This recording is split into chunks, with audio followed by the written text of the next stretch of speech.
Welcome back to another technical video. Today I'll be going through your question, answering it, and hopefully you find that solution that you need. Guys, remember to stay just a little bit crazy like me, and hopefully you get to that resolution. Now, let's continue on.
And that's it, guys. We've gone through, answered your question, and hopefully you found that solution you're looking for.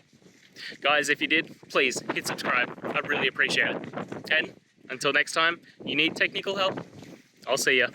Have a good one.